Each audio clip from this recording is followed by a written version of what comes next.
What did it feel like to be doing that again 20 years later? I found it was much harder to get into that crouch. Even now, even today. I need help getting out. Okay, here we are. And Brian, you get naked quite a bit in this, I get naked in everything I do, Kevin. in your contract, I guess. One thing that Bryan has done from, show to show to show, he's always in his tighty whities at some point. You know what I mean? That's his signature, yeah. I don't know why, but I've stopped questioning it and just accept that's what the world wants to see. Yeah, well, I certainly don't mind. I'm sure you don't mind. Oh no, he's lovely. Even the undergrowth. Hello, and welcome to another episode of Obsessed, the podcast. I'm Kevin Fallon, here to guide you through all the TV shows, movies, and celebrity nonsense we think is unmissable. And I'm very excited for today's interview. It is with the main cast of Malcolm in the Middle, Frankie Muniz, Jane Kaczmarek, and you might have heard of him, Bryan Cranston. He has a few hundred acting awards. It's been 20 years, if you can believe it, since Malcolm in the Middle first premiered. I think my knees just cracked and 5 more hairs on my head grew more gray, just saying that. But now it's back for a reboot, and we got to talk all about it. And then afterwards, Rachel Passer, my producer, is going to join me. And we're going to talk all about the reboots over the years that we've loved and hated and maybe wished didn't exist. But we're so happy Malcolm in the Middle is back. And here's my interview with the cast. Hi, Kevin. How are you, Kev? Hi, I'm great. How are you? Good. Good. I have to say there's something that in these trying times feels just right about seeing Bryan as Hal naked in the living room with his back being shaved by you as Lois. It's an idea that has come again. Brings comfort to the world. Yes, it's very nostalgic. Isn't Isn't it great that it starts that way? I know. It just harkens. Well, it is. It's the beginning of it was the scene that started it all. Yeah. 25 years ago. You do this every month. He has sensitive skin. The hair gets itchy under his clothes. Yeah, I seriously, it's such a shame to just dump this in the trash. Maybe birds would like to make nests with it, or I don't know, maybe you boys could use it for school projects. Arms up. Dude, I mean, it's quite a scene. What did it feel like to be doing that again 20 years later? Oddly familiar and normal. I found it was much harder to get into that crouch. Even now, even today. And then it was like, he goes undergrowth, he puts his leg up, and I'm going like this. And then Limmer says, blow on it. Just go, right? Another thing, I need help getting out. Okay, here we are. So it was a little different. Yeah. Well, you got to leave no bit unshaved. Got to get every bit. Yes. And Brian, you get naked quite a bit in this. I get naked in everything I do, Kevin. In your contract, I guess. Yes. I don't know why, but I've stopped questioning it and just accept that's what the world wants to see. Yeah. Well, I certainly don't mind. I'm sure you don't mind. Oh no, he's lovely. Even the undergrowth wasn't much of a challenge. Not a lot That of was shitty. Yeah. Well, I'm the same age as Frankie and was Malcolm when I was airing. So I grew up watching this. Right. Okay. Yeah. And so it was a show that I remember feeling seen by. I grew up with siblings. We lived in the suburbs. We were of a certain economic class, stressed about money all the time. Yeah. And just this like tornado of chaos everywhere, but also a lot of love. And what I'm curious is why you thought that now is a great time to revisit that kind of family. The stars aligned. Yeah. Availability. Linwood came up with a boffo idea. He refused to just have a reunion show unless it was a good idea. And Bryan was really after this for a long, long time. Well, I planted the seed, but it's like I told Linwood Boomer, the creator of the show, that I think there's cause to revisit this. The fans are telling me, their ideas of what happened and their questions of what happened, and I couldn't answer them. And I thought, God, there's something there. It's a lot of unfinished business. So I presented it to them, and there was some resistance at first because we've all moved on. But I think once you get a certain distance away, it's a little easier to turn around and look back and go, yeah, you know what, maybe, and start the start the ball rolling to see if there's something, and he came up with a great idea. And if you look at the world now, I mean, I was saying we did the pilot, Clinton was president. Mm-hmm. And I keep saying John Kennedy was still alive. I mean, this was a long time ago. And I think we took for granted maybe when we were filming it that it was just universally loved. It was really funny. It was smart. Look, you cut 25 years later and look at the landscape of television network. There are wonderful, wonderful things on television, but there's nothing like this on television. No. There's nothing like this that a family can watch that the grown-ups are going to get as much a kick out of as the kids. And the writing is so smart. The writing is so It's smart. really, really, really hard to be able to write on several different levels for kids to get a kick out of something.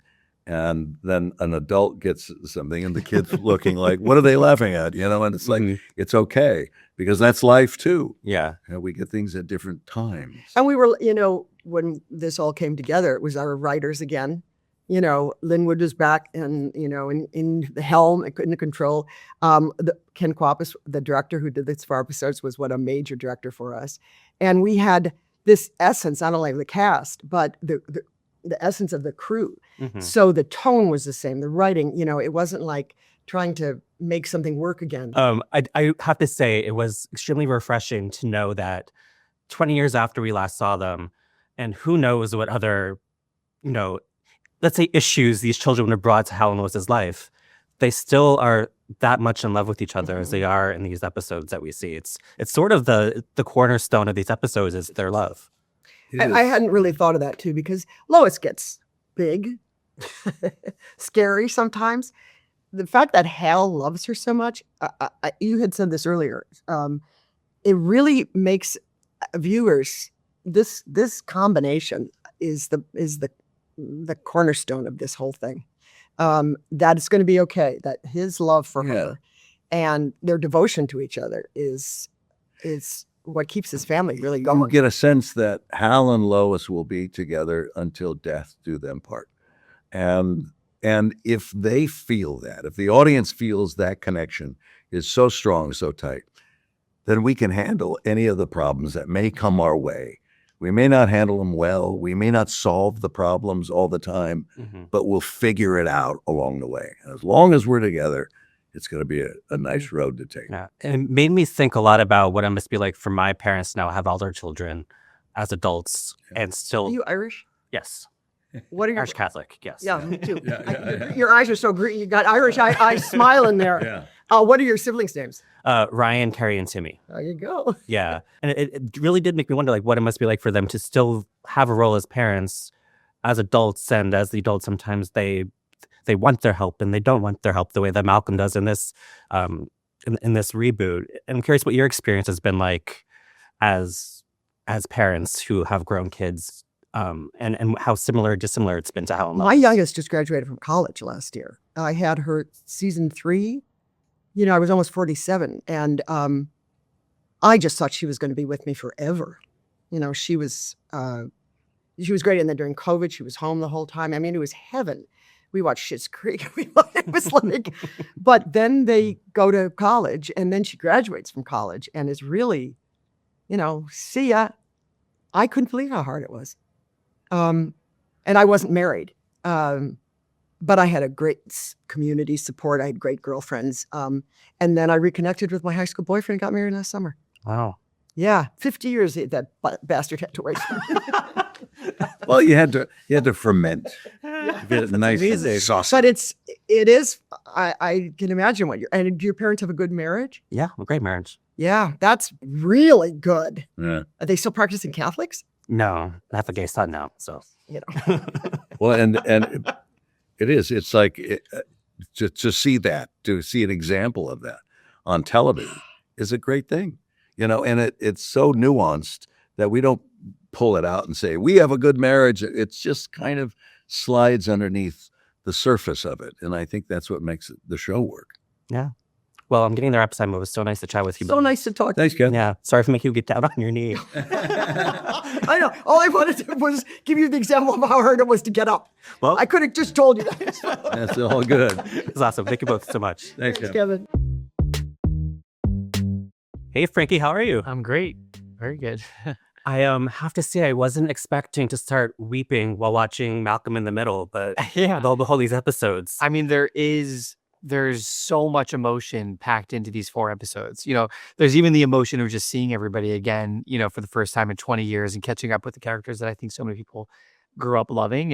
And a lot packed in 4 short episodes. Yeah. Yeah, and there was something because I'm the same age as you. Yeah. I grew up watching the show. Thanks. And for the first time seeing you and Malcolm at this stage address the camera, Yeah. it was like a very jarring, Yeah. but then like comforting experience to see sort of myself reflected again at this age. Yeah. Was there like a surreal, oh, this is like really happening moment for you? Oh, 100%. I mean, even we had been talking about the potential of doing this for about 10 years. You know what I mean? And I think we'd all kind of gotten really excited about it and then realized, oh, it's probably not going to happen. And then got really excited about it. So even just the fact that it was happening was amazing. But it was so surreal to be back in the house, like in the Malcolm house, back with the cast, playing a character that I was nervous to go back to just because, like, I don't know, it'd been so long, but I couldn't believe how immediately it felt so comfortable and like home, you know what I mean? And I don't know, I had a blast on set. I mean, one thing about this family that was like so entertaining when we were watching it 20 years ago, which every time I see that number, like I feel like my knees creep or something like that. Yeah. But there was so much chaos. Yes. And I'm curious what it was like to be back amidst that chaos. You're not just going back on set to like a multicam sitcom with a laugh track. There's a lot of energy and a lot of tornado of nonsense happening here. There is, it's funny. I hadn't really watched the show when it was on, you know what I mean? Because if back then, if you didn't catch it when it was on, you kind of missed it, right? Where now you can kind of stream everything and watch all the episodes and catch up. So I finally had watched it years later, and I was surprised by how the word's not different, but like I just felt like it was such a different show than I thought we were making. The comedy, everything about it, the chaos. Broke a lot of rules. Yeah.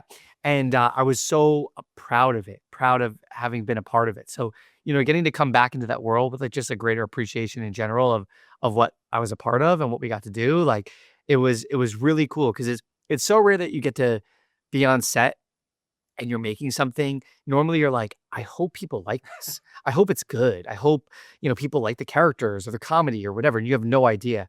But, on this, obviously we still hope people watch it and people love it. But we know that people love Malcolm. We know people love that family and are so excited to see where everybody is. And it was really fun to have that opportunity. And when it comes to bringing something back and deciding that you want to be part of this, is it nostalgia? Is it the right story? Is it a truckload of money? Like, I mean, I always knew that like when we started talking about it, I was 100% down just because I wanted to know what Malcolm and his family were up to. You know what I mean?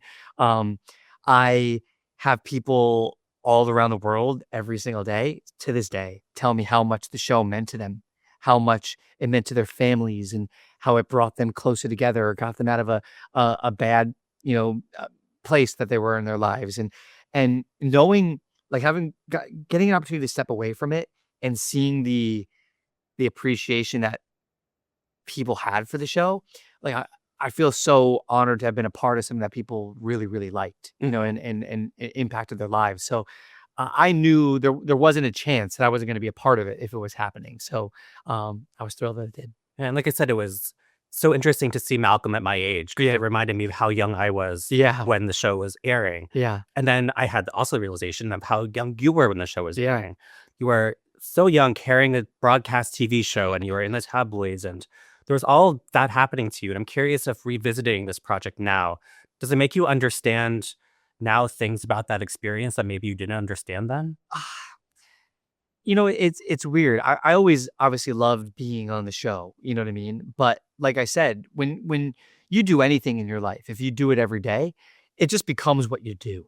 You know what I mean? It becomes, like not that you take it for granted. I don't know what I'm trying to say, but like now getting having stepped away from it for so long, like I said, talking to people and seeing it and the impact it had, like, man, it just makes you want to give the audience even more. You know what I mean? And I even felt that as an actor. Like I used to just show up and I say the words, right? And it just worked because the writing was good and I got lucky, as a kid actor.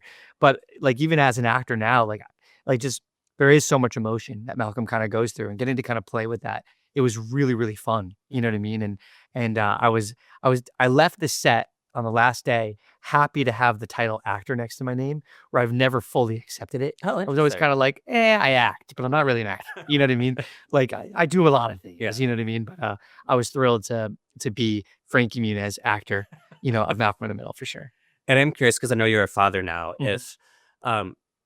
If you think that Hal and Lois influenced the way that you raised your I don't know about how the way Hal and Lois raised Malcolm, because Malcolm always thought it was this, like the parents were crazy and they were holding him back or putting a lot of pressure on him and all that. But really, when you look at the relationship that the whole family had, they truly loved each other. Yeah. And Lois was hard on the boys because she wanted them to be the best that they could possibly be. You know what I mean? And I find that with me as a father, right? My son's 5. You're always constantly kind of questioning if you're doing it right. You know what I mean? Like, oh, like, is that the right approach, or should I do this, or should I do that? But as long as Moz actually feels the love, my son, that Lois and Hal gave Malcolm and the kids, even though when they were younger, they didn't realize what they were doing. I think that'd be a positive thing. But I don't know.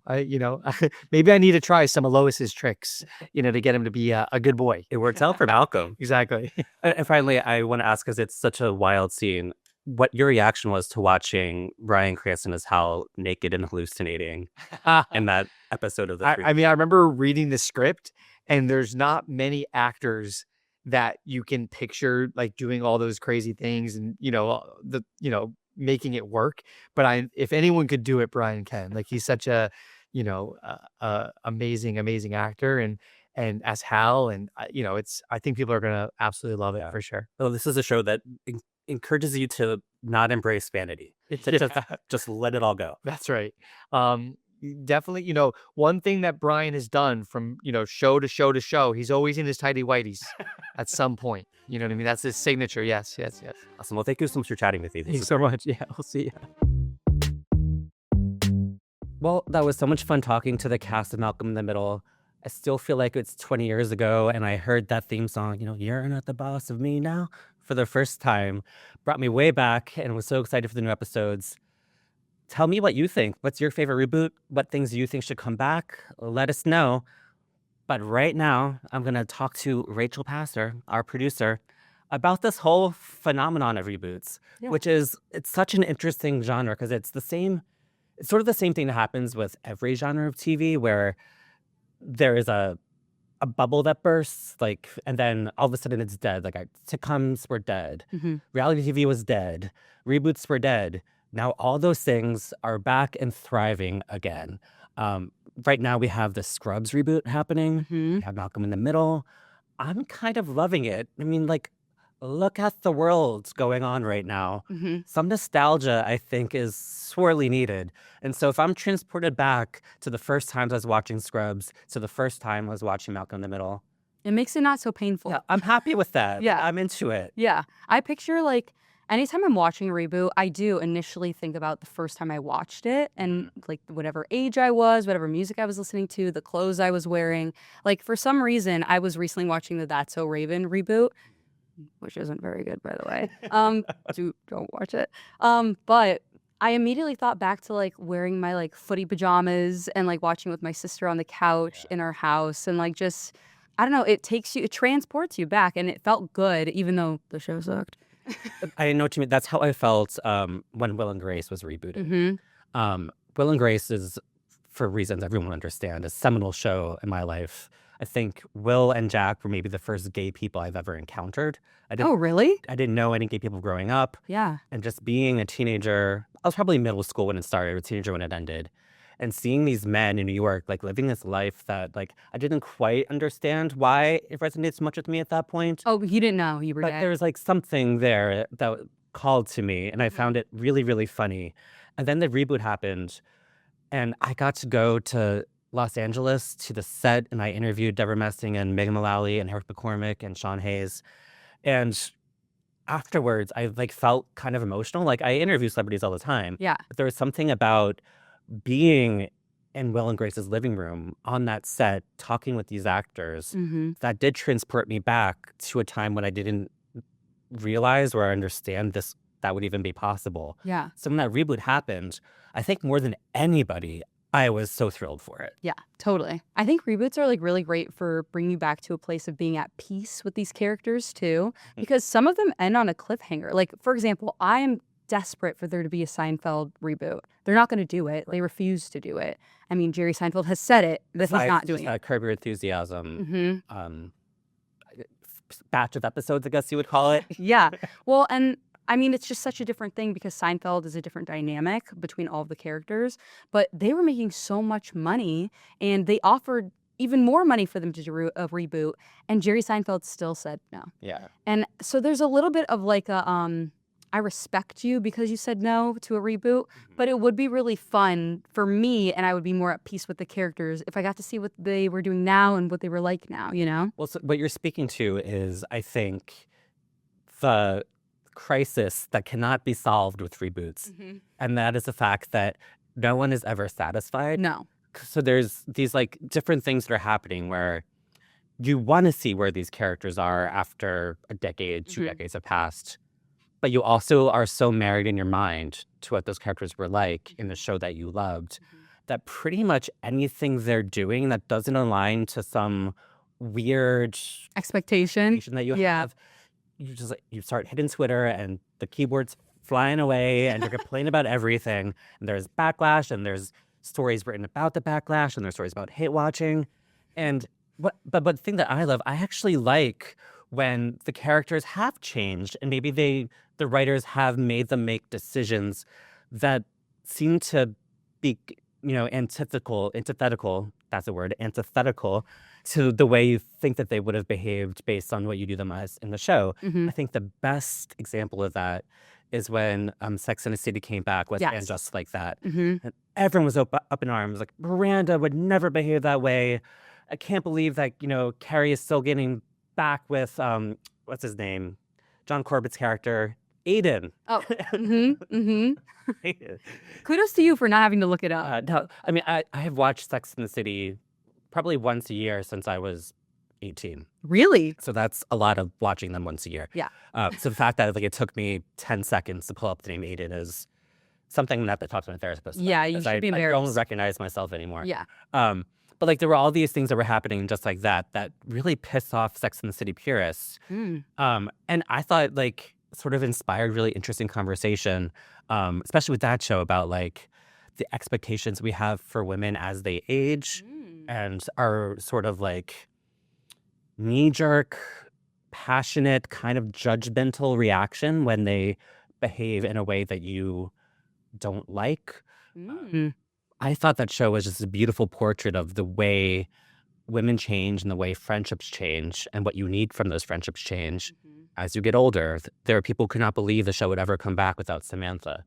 I was like, there are friends who I was so close to for a decade. Yeah, think about your own life. It's not the same at all from Sometimes- 2 years ago. Sometimes they go away. Yeah. And it's tragic. And it doesn't mean that the relationship that you had and the friendship that you had when it was that meaningful suddenly isn't meaningful anymore. It just means that people have changed and things change and circumstances change. And I thought that was actually something that was quite inspiring and beautiful about that reboot. But I know, and again, this is the curse of the reboot, not everyone agrees. Mm-hmm. And they just sort of want to see these actors 20 years older kind of just reenacting Yeah. scenes from the original, which come on, that's not interesting. You know what's interesting though is that there's so many reboots that don't do it well, but when you find one that's good, it's like, oh my God, this is magic. I think of iCarly for some reason. And kind of like what you're saying, I would have never pictured Freddie's character to be divorced and a single dad, but that's what they brought him back as. Yeah. And it worked. It worked really well because he evolved as a person and as a character on the show, even without there being the consistency of there being a show.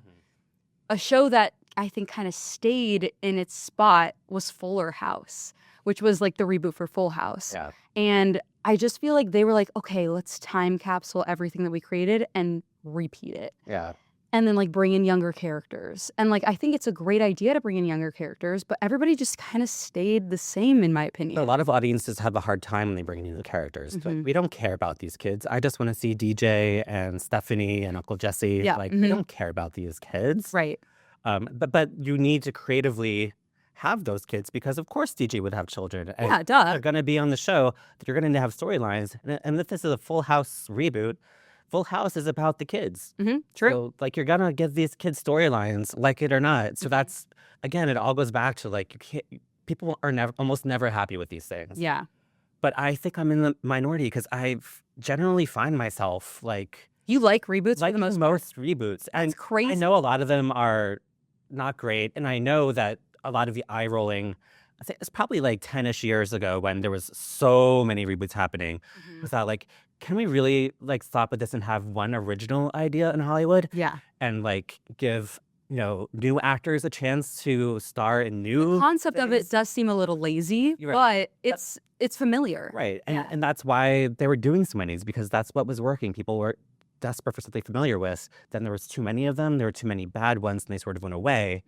But I think I've learned over the years is that what really helps is that there's a reason for the show to come back. Yeah. I think about this, and it's politically problematic because of who she is, but the Roseanne reboot. Roseanne, when it aired, was provocative. No, it was great. It was politically charged. It was unabashed. It was hilarious. It was renegade. It spotlighted what the world was like for a class that is never seen on TV, and they didn't glamorize it in any way. Yeah. Like, we're going to show lower middle class people living lives and looking like they would in a house that would look like it would if they were of that class. And that was transgressive at that point. Yeah. And when they brought it back, politically, it was the right moment to do that. It was interesting to see how people in that class would be adapting to life in Trump's America, and life where there's prescription pill addictions, and life where the economy divide hasn't gotten any closer, and life for the lower middle class hasn't gotten any easier. Yeah, it's like a social commentary. Yeah, it was. I mean, and then of course, and it was still funny. And then, of course, Roseanne blew it all up. But what's interesting is that they didn't give up. They spun it off into The Conners, which is still airing. Yeah. And it's still delivering all of that Roseanne goodness. It's a really great sitcom. Yeah. And I hope everyone watches it. And that's why, to bring it all back full circle to Malcolm in the Middle, Yeah. I'm so excited for this reboot because, again, it's about a messy middle-class family who don't live in glamorous apartments in urban centers. Well, and I like the dynamics of the siblings as well. Yeah. And the dynamics of the parents. Not everybody's so perfect all the time. I like that they fight, and they fight hard. They also love hard. And it was a family that when I was growing up watching Malcolm in the Middle 20 years ago, I was a little older than growing up, but I recognized the family. They felt like my family. Totally. Seeing the mom get exasperated and Kind of give up on a and conversation. I was like, you could see like the steam leaving her ears while at the grocery store, but still needed to get the groceries, even though she was, losing it. Like, I saw that with my mom, and Were the siblings like whooping each other's ass? Like, I was like, that's me and my sister. So now I'm at a different point in my life. I'm kind of curious what that family dynamic is now with this family that I, knew 20 years ago. Totally. So again, there's a reason to bring it back. I'm excited to see it. I'm really excited about it. What's a show that you think should have a reboot but hasn't yet? People are either going to love this answer or hate this answer. It's The West Wing. And I Really? bring it up because the cast talks about it all the time. It'll be harder to do because that obviously took place inside of an administration, and that administration was long over. But I'm an Aaron Sorkin apologist. I love the way that he writes about the world. I love how it can be sort of corny and pretentious and silly, but I also find it to be very emotional and passionate and noble in a way that everyone is really cynical now, and I think what we're craving is earnestness. Totally. And I think bringing back a show like The West Wing that was so earnest about politics to a point that, like, sometimes I'll watch scenes and I'll kind of laugh about it. That, like, back when I watched it when it was originally airing, I thought it was like the most brilliant thing in the world. But I would be interesting to see that tone and that perspective and that lens on our political climate now from Aaron Sorkin's mind? That's an interesting answer. I'm a very different answer. What? I was going to say The Nanny. Oh my God. Fran Drescher can still get it. Absolutely full send To it. be that funny and that hot is Fuck you. inexcusable. Yeah. But Or here- Maury. So I still have hope for something because I don't know what stage of development it is in now, but Rachel Bloom, who starred and created Crazy Ex-Girlfriend, Oh, yeah. I believe still workshopping a musical version of The Nanny. No way. Yeah. So Oh, I've got to see that. the last time I talked to her was maybe 4 or 5 years ago, maybe 4 years ago, and she said it was still a thing she was working on.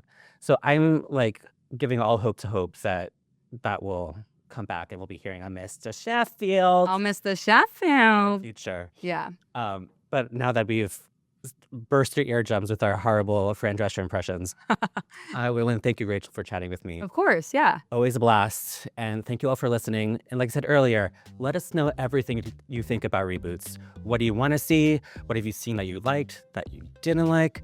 Let us know. We love to hear from you. And as always, subscribe to us on YouTube at The Obsessed channel. Follow us wherever you get your podcasts. And if you like me, please subscribe to my Substack at obsessed.substack.com. Thank you to our producers, Devin Rogerino and Rachel Passer. And thanks again. We'll see you next time.